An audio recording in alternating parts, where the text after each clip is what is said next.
Eliane, thank you for coming and talking to us Thank you. Sure, happy to. and taking time out of your holiday because you're in Yep, Portugal. I'm in Portugal. Look at the surroundings. It's amazing, right? I know, your backdrop makes mine look so miserable. If you would have scheduled the call next week, then mine would have been bad as well. Oh, I know, but the holidays are so needed, especially in our line of work. But I'm going to run through the 6 questions. Definitely. But Sure. firstly, can you explain your role in one sentence? In one sentence, Yeah. as an assistant, wow, yeah, I think that's difficult. I think many people would say like miracle worker. That's kind of true. Yeah, I think it's the most unseen and underestimated role because we do things that people don't even see and people in the company they don't see, and we fix them before problems arise. So it's heavily underestimated because uh, not enough people know what we do. Yeah, it's a Mhm. shame. Yeah. And Yeah. what's the most unexpected thing your job involves? Good question. I think like many things are unexpected. So that's why I was like, when I saw the question, I thought, okay, this is difficult but a good question. But for me, this is my experience. Like many things are unexpected because they dump things on our desk like all the time. People don't know how to fix or don't want to fix. And then it's like, let's ask the assistant because she's like, I don't know, a big box of doing everything person. So yeah, unexpected things. I think everything is unexpected. We have our like I call it, yeah, the normal tasks like doing the receipts and stuff like that, scheduling. And then we have a few hours left for side projects, which can be organizing event, getting your dry cleaning, I don't know, fixing the sink. I've done it all. I don't know. I think you're right though. No day's the same because actually some days you Yeah. could be tasked with booking a kid's school induction day or Yeah. something, and then another day can be driving a car out to Timbuktu to have it serviced. So yeah, Yeah. it's always Yeah. different. And Yeah. thirdly, what's one thing totally misunderstood about assistants? Well, I think that's kind of funny because if you're, for example, if you're in a bar and someone asks you, like, I think a lot of assistants hate these questions or hate this question. What do you do for a living? Oh my God. Mm. Then you want to over explain because people think, oh my God, you're just an assistant. So I'm like, I'll do this, I'll do this, I'll do this. I think what's heavily underestimated, if you plan your career very um, well and you follow your own plan, whatever that is, you can make really good money. And people think that you're an assistant, you always underpaid. Like many companies, they put you like in a silo and they keep you there like, oh, you're still like you're in the first range and you will never get out because you're just an assistant. But if you find that the companies, the rules, if you go freelance, you can make a lot of money. That's heavily underestimated. Yeah. And when you Yeah. say freelance, do you mean working for yourself for one client, two clients, or what do you mean by that terminology? I think it depends. Like for me, I doing freelance work for 3 years now, but I don't do several clients at the same time. I do one client for several months. I think several clients at the same time, it will definitely drive me crazy. But you can do the same. Yes, you can do the same because you can have your hourly rate. But if you have several clients, then mostly they are like entrepreneurs, and sometimes you have so many. Okay, 2 hours there, 2 hours there, 2 hours there. You need to have a lot of clients to fill your full time week. I do freelance assistant work on a full time basis, 40 hours per week. And yeah, like getting my holiday like this. Yeah, and I charge an hourly rate, so you can make good money out of it. I do also do because yeah, I did recruitment when I was still working on a permanent contract as well. So I thought, okay, let's do that on a freelance base as well. So sometimes I do recruitment assignments because I have a large network. I like talking to assistants. I know what's going on in which company because I hear a lot. And then yeah, people also ask me like, hey, do you know a good assistant? And I said, okay, sure, I can help you do the recruitment. Or if it's interim, I can like say, okay, I can help you, but I'm not available. But I have someone who's working for me, and then I charge a fee. Mm. So I have like, yeah, besides my fixed fee, I can also have my recruitment fee. Yeah. Yeah, I work way too much. I can tell you that. And I do coaching. I've just finished my, or last year I finished my coaching, how do you say it? Coaching education. Yeah. And so in the weekends, I also do coaching in my coaching studio in Amsterdam. I have a really nice studio, and I just love like helping people or assistants moving forward, or just sharing my experience, which is not allowed as a coach. I can tell you that, but I do it anyway. Yeah. So yeah. For assistant, I do one assignment several months, and I do recruitment. I do coaching, Yeah. and I do my LinkedIn thing. So Yeah. my husband has asked me, when do you get a burnout? I say, well, I don't know. I think never. But I think if you're used to running at this speed, hopefully it's manageable. But I suppose it's really interesting that you work on like a more of a project basis for one client, and Yeah. then you'll get a new one. Because I think lots of the, I don't know if that's commonly done in Amsterdam, but I suppose lots of people here in the UK tend to be, if they're freelance, they'll have loads of different clients, like you say, and they'll either be on a retainer or have a handful of hours for each person. Yeah, so it's an interesting angle because I'm a bit like you. My brain can't separate into two clients. I tried it once and I couldn't switch the brain into that client, and it sent me sort of overstressed Yeah. and a bit mental. Yeah. And I think it's also for a VA. think I really get it, like working from home and stuff like that. But you need to do so much sales on the side. So you have working for your business and you have working in your business. Like for my business, I see it like working for my client. And now with a Japanese company called Hitachi, I'm working for Italian CEO. I love it. I love him. I love the company. It's great. But in order to get that job, um, I needed to do my personal branding. I needed to make sure that my skills are shown on my LinkedIn, on my CV. People know me because there's a lot of competition in this line of this in this field. So in order to get this job, yeah, I had to work even before, like years before, to build my brand. And now I could, yeah, there were 7 other assistants applying for this position, and they chose me. And I kind of hope it was because I had a good LinkedIn, a website, I don't know, a personal brand. Yeah, I think that's important. So working in your business and for your business, but it's difficult, and Yeah. that's why I prefer not to do VA stuff, because then it's like, and several clients and my own business, and I do my LinkedIn writing. I do some crazy things on Instagram since recently. It's just too much.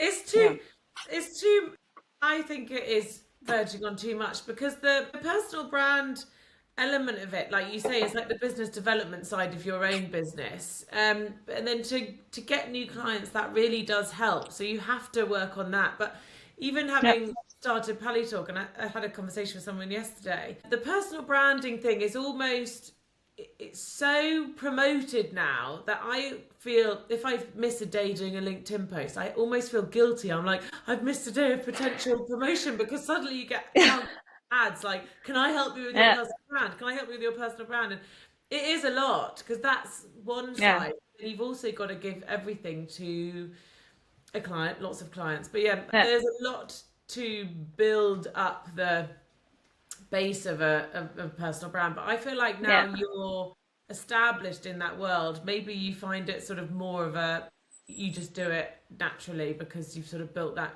I mean, do you find that now you've got the following, it's easier to maintain? Yeah.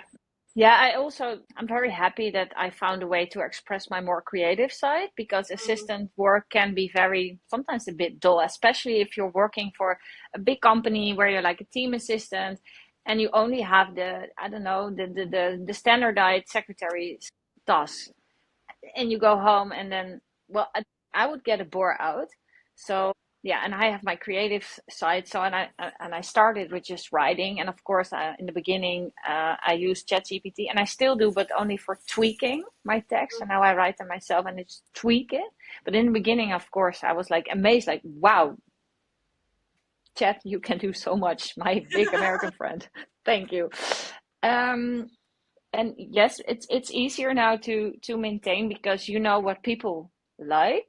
Yeah. Um, but I'm also like I'm bluntly myself. So sometimes I write things and I think, okay, this maybe would not be wise to post, but I do it anyway because I think it's important to say and people can relate to it. And I think the most important thing with personal branding is just be yourself. And for me, I'm known as a positive, a little bit over energized person who likes to connect others. So if a client calls me like, hey, I'm looking for, I don't know, a freelance assistant, and I just had a nice dinner the day before with a great assistant, I would say, okay, well, this is her number. Sometimes I say, I charge a fee. Sometimes I don't charge a fee, but I just really like making the connection. So it's Yeah. naturally for me, but it's important. Personal branding is important. And it doesn't mean like you have to post on a daily basis and just about the assistant role. Just make sure that your energy, what you want to be, is out there. So if you look at my profile, I'm not, still not very happy with it, but it's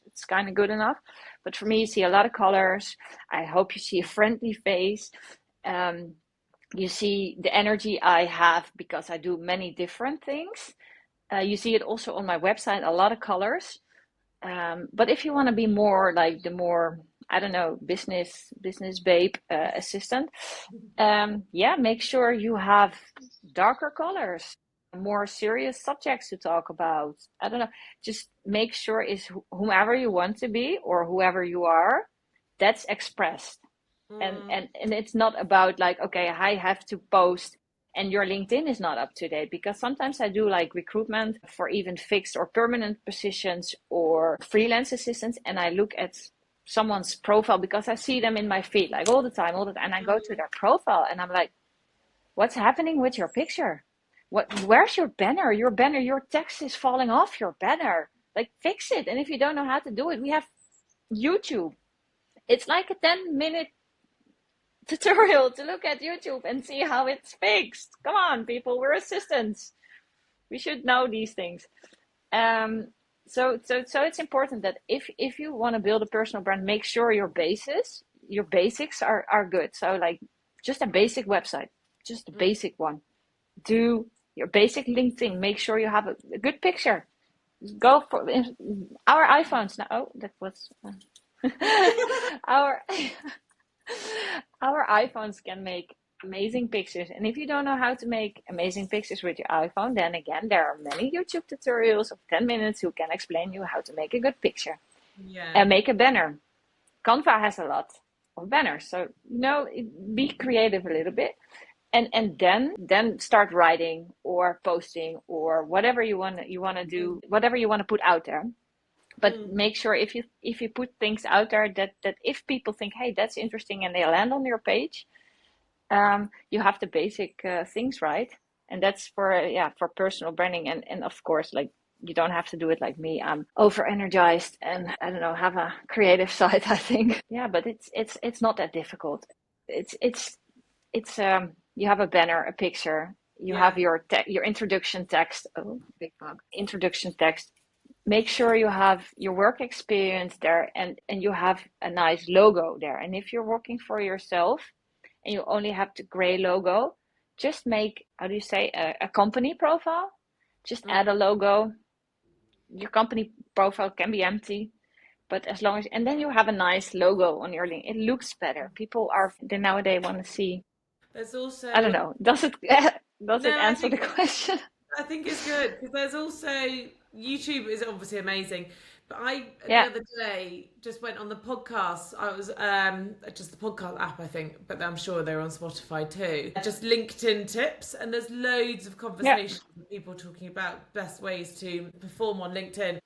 And I listened to I think about 10 minutes at the end of a drive, and it was really interesting. It was like these are the basic yeah, things you have on your LinkedIn page. Just make sure these are correct, and then once you notice them correct on your profile, you'll suddenly start seeing how other people do it. yeah. It doesn't look very good, and then you start to improve your own. And it was really interesting because I think in a lot of hiring positions, people do check LinkedIn now. Definitely. That's I have your CV and then I go directly to LinkedIn. And if your LinkedIn is not up to date, especially Mm. as a assistant, it's not difficult to get your LinkedIn up to date. If it's not Yeah. up to date and you apply for, I don't know, a highly energetic, highly experienced role, and you don't even have your LinkedIn profile. Come on, that's your online CV. It's nothing else. Oh yeah, for me it is. It's more also like my website and where people can see what I do, but it's your landing page. It's not only your CV. Like your CV. Sometimes I receive like many big CVs, and I think just make a bullet, do a QR code, add it, link it to your LinkedIn, and you're done. And just Yeah. put a few, I don't know, good stuff on it, and Yeah, and yeah. also if once you've got your LinkedIn up to scratch and you're really proud of it, you can then, rather than emailing people with your CV, you can just say check me out on my LinkedIn, and then they're Or introduced to both, like your attach experience my CV, and and your here's the person. link to my, yeah.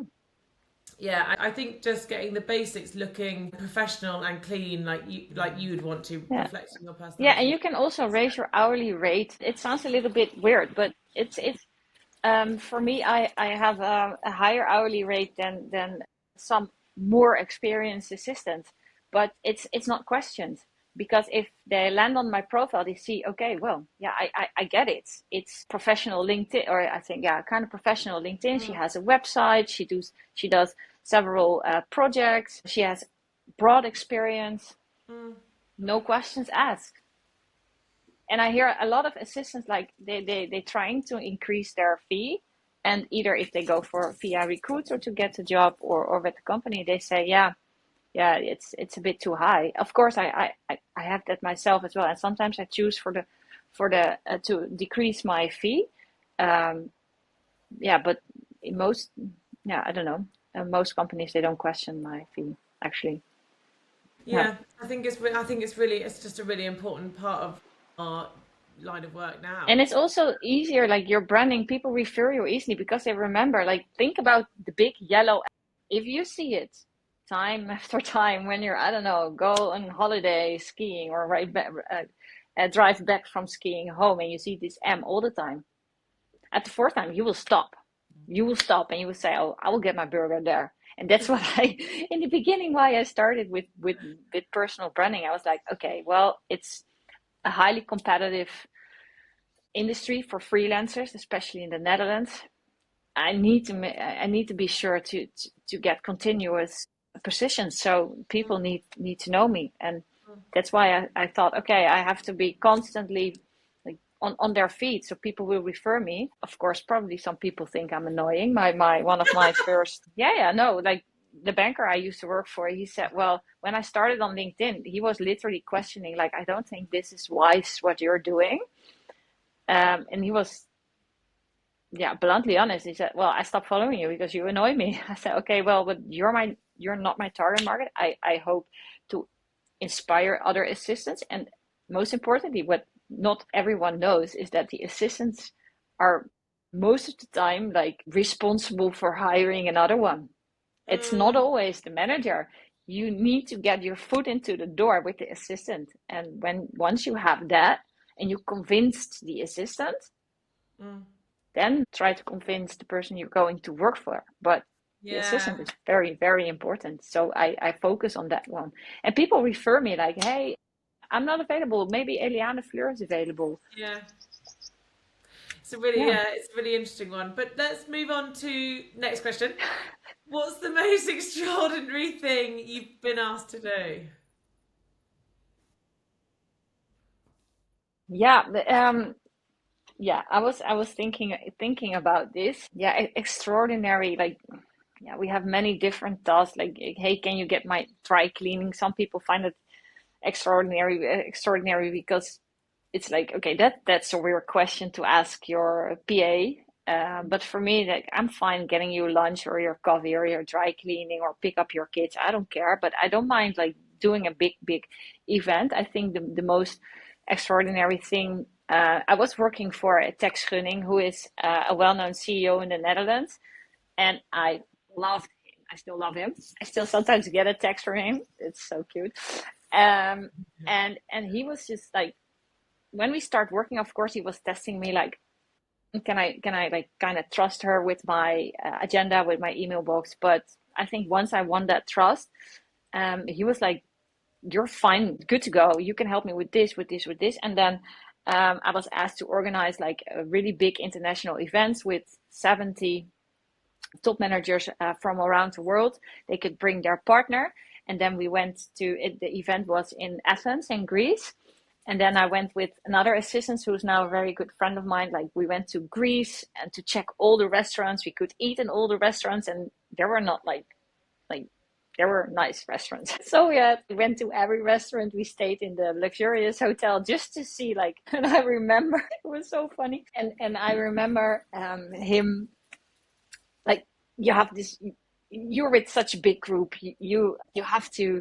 You don't always have the nice rooms. And I was like, okay, he's the most important person, so he needs to get the nicest room. And I had to choose either between a really, really nice room with a window with the view looking outside on the square, but very, very busy and noisy. And I thought, well, not a good idea. He's a little bit older. He needs to sleep. This is how you think as an assistant, right? And I don't know, you have to cross other rooms on the alley. So maybe, no, I'll put him in. And so I put him on a really nice other room looking at a wall. And I thought, yeah, well, he's never in his room. And I remember checking the rooms on my first trip. And then when we arrived on the actual event, he said, Fleur, I need to show you something. And we went into the room and he opened the curtains and he said, where am I looking at? What is it? Yeah, it's a wall. Do you think it's good to have the CEO looking at a wall? And I was like, shit, I fucked up, man.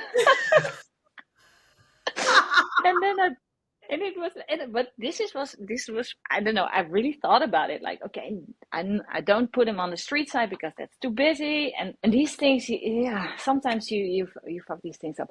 Anyway, we changed rooms, no biggie. But I really, really liked that event because we were there with 70 top managers plus their partners. So with approximately 140 people traveling around Athens for 1 week. And I was like the travel leader, like, hey, we're going there, we're going there. I really, really liked it. And because of all the energy I gave, yeah, people started asking me for other events as well. So I did a few other events at least one, which was really, really nice. Yeah. So this was pretty cool. Yeah. So funny about the story of the room. I've no doubt every assistant can relate to something like that. Yeah, and some people are like more easy with that, but yeah, this person he was high demanding, but yeah, he was a great CEO. So I understand. Yeah, if you pay a lot of money, yeah. Anyway, it was so funny. Like Fleur, what is this? And my God, I remember myself. Shit, I fucked up, man. He should have been in that other room. Funny. But you could switch them. So it's just a room, come on. Yeah. But yeah, these things apparently are important.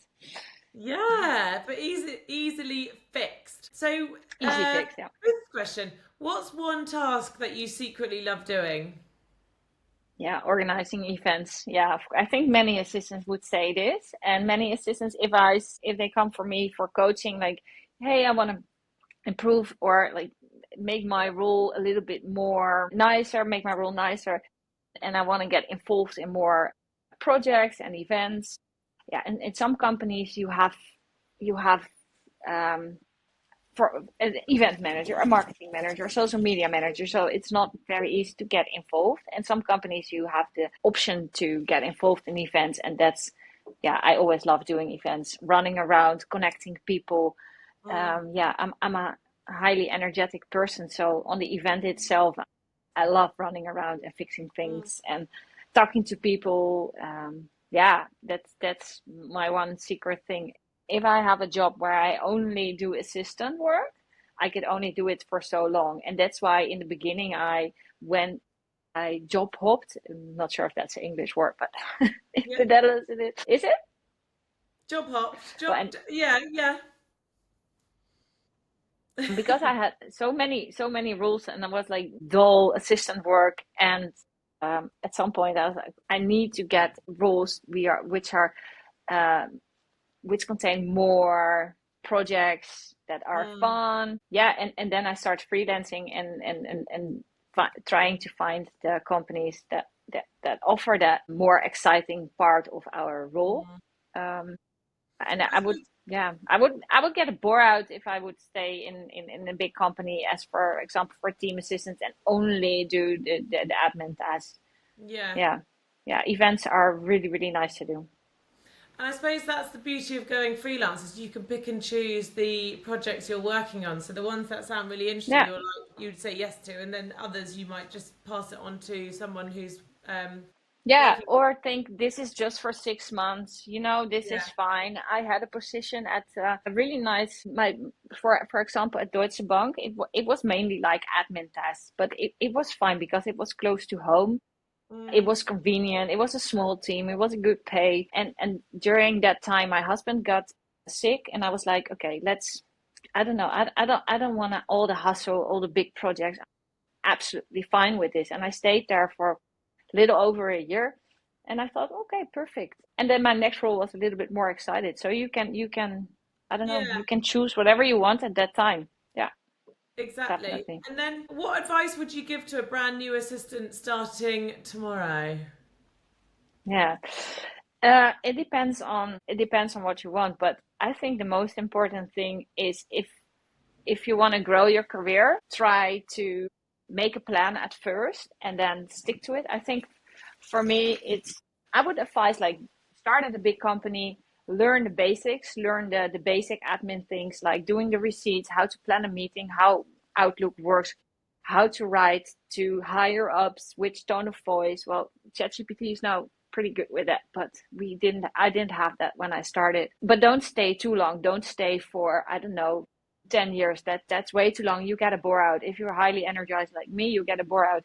Stay for a few years, learn the basics, and then I would definitely go to a scale up, because with a scale up, sometimes you're the only assistant, or you have like maybe an office manager or another assistant, but you can get involved in organization wide projects. So you cannot, now you have the basics, huh? You have the basics from your previous job, and you can get involved in more organization wide projects like, I don't know, setting up the new office, getting IT Yeah. ready, hiring new staff, onboarding new staff, making the social media strategy, I don't know, managing the LinkedIn. And of course, it's a high demanding role because you do a lot of different things than only administrational tasks, but you Mm, learn how a business works. So at scale up would definitely be on my list, and stay there. I don't know, for a few years, get a job at a scale up where you can get involved in many projects. Do a little. Of course, you also sometimes you need to get to lunch. Of course, yeah. Fuck it, get to lunch. Who cares? Yeah.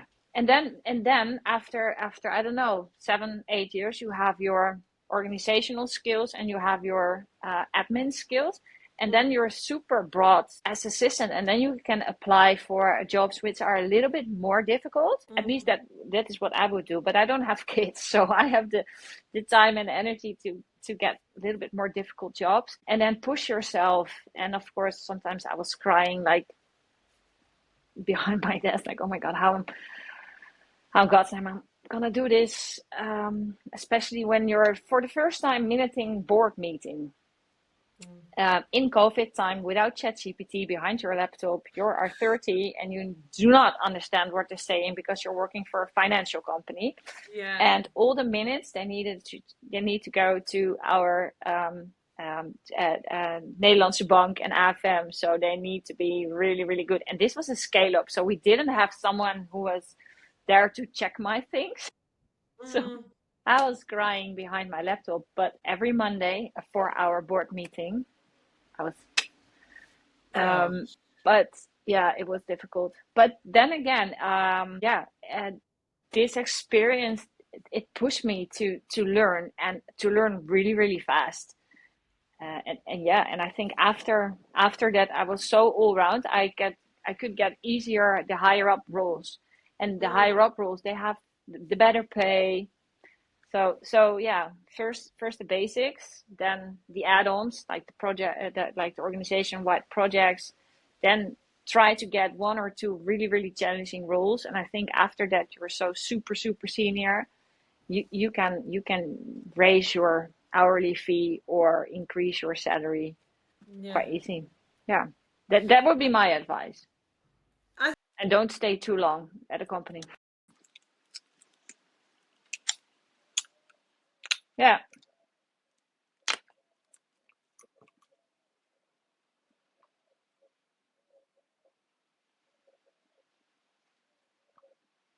work. So yeah, all round, that's really good advice. That would be for me. And of course, I also had applied for roles. And if people look at me, my CV, they're like, okay, you're not very reliable. And I said, well, no, if the job is boring, I would leave because I have so much energy. And for me, freelancing is perfect Yeah. because after a few months, yeah, I need to bring new energy to a different place, I think. For me, that's perfect. But yeah, you can grow in one company, and then that's, I think in the Netherlands you see that a lot. They say like, okay, come work for us, and you can go from junior to media to senior. And I'm like, what's the difference? Yeah. Okay, now with junior you're working for two people, and in media you're working for three people, and at senior you're working for one person again. And actually that job is easier than the middle one. And I'm Mm. like, and then you're stuck at, okay, you're a senior at 35, you're stuck at your 60K salary on a yearly base, and you never get out because that's the max, and you reach your max at your 30 when you're 35. And I'm like, okay, so if I want to stay here for the next 30 years, the only raise I would get is like inflation Yeah. percentage. Come on, I'm 35. Can I do anything else? No, no, you're in level one, man, and you're stuck in level one. But it's so, but End of that is that, story. but that no, that is. I mean, you say it bluntly, but you do. That is the truth. It is truthful. But what is that? What spurred you on to just go freelance? Were you stuck at that Yeah, ceiling and you were like, no, this isn't enough for me. I'm bored here and I need more. And then you yeah. were like, I can do this. No, I remember like I worked at a really nice scale up company. So they were a little bit more flexible with their salary because I was the only assistant. So they were able to raise it a little bit. But I remember like, hey, yeah, well, yeah, I've been working here for 2 years, and what is my perspective? I just wanted to know, like, I really love working for the management board. It was a really challenging position also with the minuting, and there was a lot to learn. But they said, well, yeah, you're now you have the, I don't know, the schedule, and you're in level one, and you only have your bachelor. And if you want to go to level two, you need your university degree, but you don't have that. So you can go to, yeah, you're kind of stuck in that frame. And this is the maximum you can get. And I was like, I'm 35.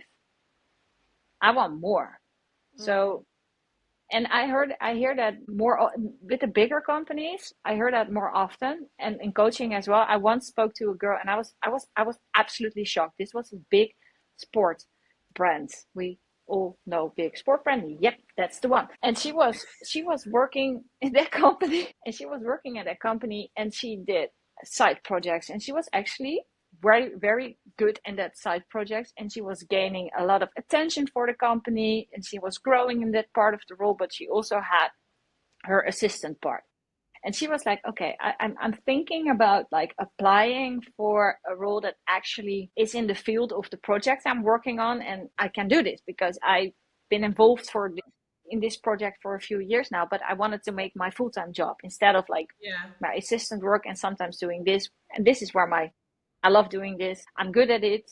Company agreed with that she was good. And then she tried to apply, and she said, well, yeah, this is a level C role.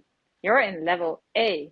You need to be, you need to, level B. And in order to get to level B, it was not possible as assistant because assistants were only level A. So she needed to do a level B role, for example, as a marketer.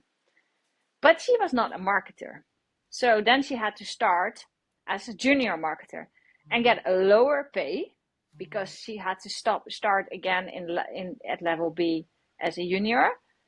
But she was, I don't know, our age. I'm like 37. She had kids. She had a mortgage. She could not like go back to level B, Mm. earn less, work her way up in order to get to level C to do the job she was already doing. Come Mm. on, people. Come on, what are we doing? What are we doing? Are we losing people? And then maybe she left the company, and then we hire a new assistant, and then we pay a lot of recruitment fee. Come Yeah. on, what's that? It just, I just it doesn't make sense. And these sort of no, things, it's getting me very angry actually. yeah. But there's lots of conversations happening at the moment because Yeah, lots of the job requirements are asking for a university degree. And obviously, loads of the assistants in Palitalk are super experienced, never been asked for a university degree, never needed to have a university degree because they can do the job sort of as yeah, well as anyone who has got a university degree, if not better.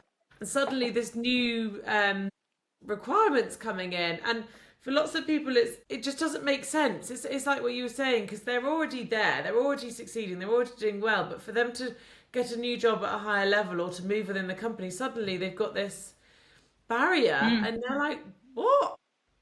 And I yeah. agree, it doesn't make sense, and it must be so frustrating when you know you can do it and you're not being offered the chance to prove it. No, no, and it's especially with like the bigger companies because they have their framework, and of course they need to explain why this person can do it and the other one, but they're so stuck in that framework that Yeah, they're actually losing really good assistants, and yeah, they forget that if you're a assistant with, I don't know, many work experience working for that company for several years, there is so much knowledge in that yeah, hat so of the much. assistant.